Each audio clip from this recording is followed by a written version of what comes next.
On pensait ne jamais voir ça, et finalement le gasoil est aujourd'hui à plus de 2 euros et même plus de 2,50 € dans un grand nombre d'endroits en France. Alors dans cette vidéo, je vous propose quelques alternatives pour essayer de faire quelques économies. Le premier point sur lequel on va évidemment faire attention, c'est le gasoil. Autour de chez moi actuellement, il est à 2,452 €. Et honnêtement, on n'a vraiment jamais vu ça. Et ça fait exploser vraiment le budget vacances. Bien évidemment, on n'a pas de solution miracle pour payer l'essence moins chère ou le gasoil moins cher. Mais il y a quand même quelques petits trucs qu'on peut faire. Comme par exemple installer quelques applications, que ce soit sur vos iPhones ou sur vos téléphones Android, qui vont en fait faire un quadrillage de là où vous vous trouvez actuellement. Et qui va vous proposer la station la moins chère du coin.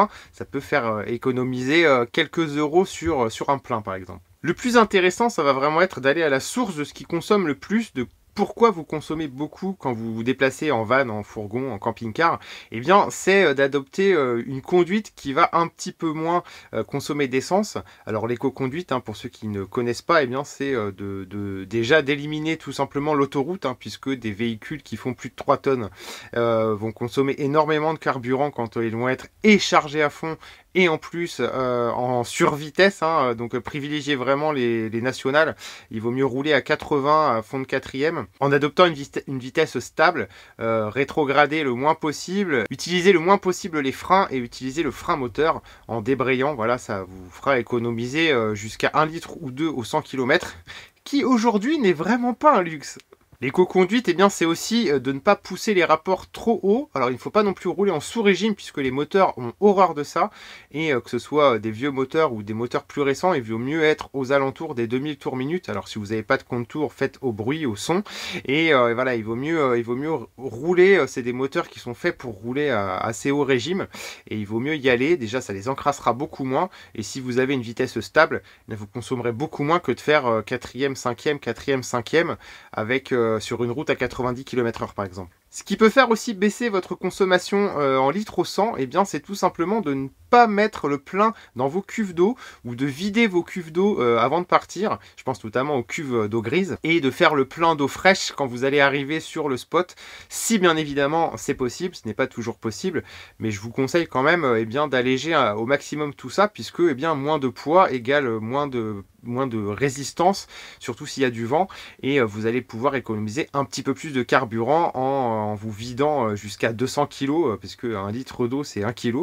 On n'y pense pas toujours, mais c'est vrai que ça peut peser sur la balance quand même. Faites aussi vos vidanges, vos entretiens, changez les filtres à air, les filtres à gasoil, les filtres à huile, puisque un bon entretien, c'est pareil, c'est pas miraculeux, mais ça peut vous faire économiser un petit peu de carburant. Quand on est dans une situation où on n'est même pas sûr que le diesel n'arrivera pas à 3 € avant la fin du mois de mars 2022, ce qui est complètement hallucinant, on va faire aussi attention à un maximum de choses et je pense notamment à la pression des pneus. Et bien évidemment, s'il fait chaud, ça serait pas mal de se passer de la climatisation en roulant puisque la climatisation fait consommer plus d'essence. Voilà, alors ça c'est un petit peu la base, on n'a pas vraiment énormément de choix, mais par contre, moi ce que je vous propose c'est d'autres conseils qui vont vous permettre de déplacer un budget quelconque vers votre budget essence pour pouvoir continuer à utiliser vos véhicules de loisirs, puisque c'est vrai qu'il y en a beaucoup qui disent « Ouh là là, ça devient trop cher, je vais m'en séparer », mais vraiment quand on aime son camping-car, son van ou son fourgon, il en est hors de question. C'est pas parce que l'essence a pris 1 € de plus qu'on va forcément le revendre, ce qui serait complètement débile, mais par contre il faut adapter ses usages, ses utilisations, et là-dessus il y a quelques petits conseils qu'on peut retenir. Je pense notamment au gaz, puisque les bouteilles de gaz, c'est comme l'essence, c'est en train de monter. Alors on n'a pas une hausse qui a encore explosé comme le prix du litre de diesel ou de samplon, mais je me souviens avoir payé à la fin de l'année 2021 une bouteille de 13 kg de propane à peu près 30-32 €, et aujourd'hui elles sont à 40 €, donc là-dessus c'est pareil, on va pouvoir économiser des litres et des kilos de gaz. Posez-vous quelques questions, notamment quand on part assez peu longtemps, quand on part 2 ou 3 jours. Bien sûr, quand on part un mois, l'équation n'est pas du tout la même, mais par exemple quand je pars 2 jours, je démarre pas forcément le frigo, puisque je sais que je vais manger des choses qui se conservent pas forcément au frais, ou alors qui peuvent se consommer en restant 24 heures en dehors du frigo, et par conséquent le frigo au gaz je vais pas l'allumer, ou alors je vais l'allumer rallumer que si je suis certain de pouvoir me brancher sur le 220, puisque eh bien, ça évite de faire tourner en continu en fait le gaz et le frigo, et ça fait quelques économies. Le plus gros consommateur de gaz dans un camping-car, c'est pas forcément la gazinière, sauf si vous vous lancez dans un plat qui va mijoter 5 heures, mais personnellement c'est pas trop mon genre, surtout dans un camping-car. Eh bien c'est le chauffage, voilà, le chauffage au gaz, qu'on ait un Truma ou une chaudière Aldé ou un, enfin quoi que non, le Webasto c'est sur le gasoil, mais bon, le Webasto bouffe du gasoil qui coûte plus cher que le gaz, donc on va pouvoir aussi eh bien faire quelques gestes qui vont pouvoir eh bien vous économiser un petit peu de gaz. Je pense notamment à la nuit, faites attention, alors il s'agit pas non plus de dormir forcément avec 4 couettes et 4 pyjamas et 4 polaires, mais peut-être que avoir 16 ou 17 degrés, si on a une bonne couette, ça sera suffisant. Et la journée, je pense aussi à ça, quand vous partez en vadrouille, à pied, en vélo ou quoi que ce soit, s'il ne gèle pas à l'extérieur, bien évidemment, le but c'est pas de flinguer votre camping-car, votre pompe à eau et votre Truma, mais c'est tout simplement eh bien, de couper le chauffage. S'il fait un 7-8 degrés dehors ou même 5 degrés et qu'il y a un peu de soleil, eh bien vous pouvez tout simplement couper le chauffage et vous le rallumez quand vous rentrez le soir, ou alors vous le réglez vraiment au minimum, histoire qu'il tourne le moins possible, puisque eh bien, le chauffe-eau et le chauffage vont consommer pas mal de gaz, et c'est vraiment le plus gros consommateur de gaz dans un camping-car. Là, on va pouvoir aussi économiser un peu d'argent qu'on va pouvoir réallouer dans le carburant. Eh bien, c'est peut-être sur les aires. Je sais qu'il y en a beaucoup qui ne voient que par les campings ou par les aires de service payantes, mais on a quand même aujourd'hui des possibilités pour être autonome plusieurs jours. Alors après, ça dépend, bien évidemment. Quand je voyage seul, ma cuve d'eau se vide beaucoup moins vite et les WC se remplissent moins vite que quand on part à 4. Ça, c'est une évidence, mais si vous partez à 2 ou 3, je pense que vous pouvez vous passer peut-être un jour sur 2 ou 2 jours sur 3 d'une aire de camping-car ou d'un camping, et c'est 15 € plus 15 € plus 15 € qu'on va économiser à chaque fois. Eh bien vous allez pouvoir les réallouer dans le budget gasoil, ce qui pourrait non seulement vous faire découvrir des endroits très sympas, plus nature, tout en respectant bien évidemment la législation en vigueur, même si beaucoup de panneaux sont illégaux, mais ça c'est un autre débat. Et tous les 2-3 jours, eh bien, pour vos services, pour vider les eaux sales et pour remplir en eau propre et pour vos WC, eh bien, vous pouvez voilà, aller tous les 2 ou 3 jours dans une aire pour pouvoir faire le nécessaire. Et mine de rien, sur une semaine de vacances, au lieu de faire 7 jours à 15 €, ce qui nous donne un total de plus de 100 €,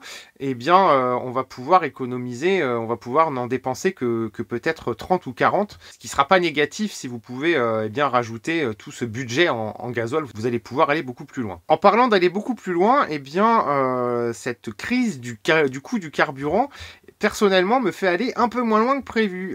C'est vrai que le week-end dernier, par exemple, j'étais en Vendée à La Roche-sur-Yon, je comptais allonger un petit peu le séjour en allant un petit peu plus loin. Eh bien, j'ai fait demi-tour et je suis rentré à la maison. Et c'est vrai que, eh bien, quand le prix du gasoil est aussi cher, privilégier les déplacements moins longs, peut-être ne pas faire votre trip de 2000 km tout de suite, peut-être qu'on va attendre quelques mois, voir si la situation se stabilise, s'améliore ou se dégrade, et redécouvrez vos régions. Il y a forcément des coins que vous n'avez pas vus, ou les régions voisines. C'est aussi un moyen de mieux connaître là où on habite tout simplement, et ça n'empêche pas non plus de partir et donc de se dépayser. Quand vous êtes sur place, bien évidemment, pour éviter de faire des petits trajets, eh bien on va privilégier la marche à pied, le vélo ou la trottinette électrique. Et sur place, eh bien c'est pareil, on a vite fait d'économiser une 50aine d'euros si on ne va pas tout le temps au restaurant, ou si on privilégie des visites gratuites plutôt que des visites payantes. Contrairement à une idée reçue, tous les possesseurs de camping-car, de van ou de fourgon ne roulent pas sur l'or, j'en suis la preuve vivante.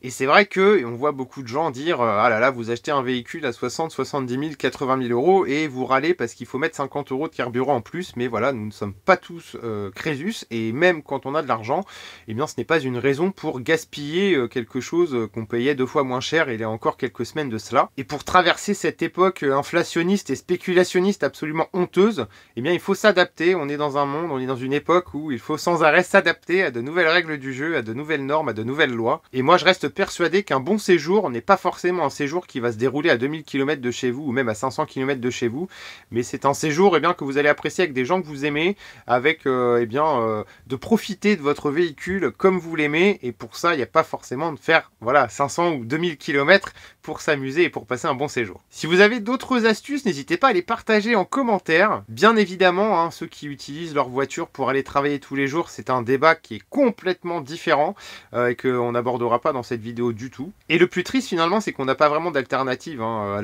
l'heure actuelle, les camping-cars électriques ne sont pas encore sortis, et vu les prix qu'ils vont coûter, ça ne sera vraiment pas à la portée de toutes les bourses, et on va pas tirer un trait sur les centaines de milliers de camping-cars thermiques qui existent déjà. Hein. Le mien, il date de décembre 99 et il est hors de question d'en changer pour un plus récent parce que ça coûte les yeux de la tête. Et la seule interrogation, c'est est-ce que ces prix seront temporaires ou pas? Est-ce que ça continuera de monter? Est-ce que ça continuera de baisser? Encore une fois, dans les commentaires, hein, dites-moi ce que vous pensez de la situation. Dites-moi aussi comment vous êtes adapté à ces nouveaux prix qui sont tout bonnement hallucinants. Et quant à moi, je vous remercie beaucoup d'avoir regardé cette vidéo. N'hésitez pas à laisser un petit pouce et à vous abonner si elle vous a plu. Et je vous dis à la prochaine. Salut tout le monde!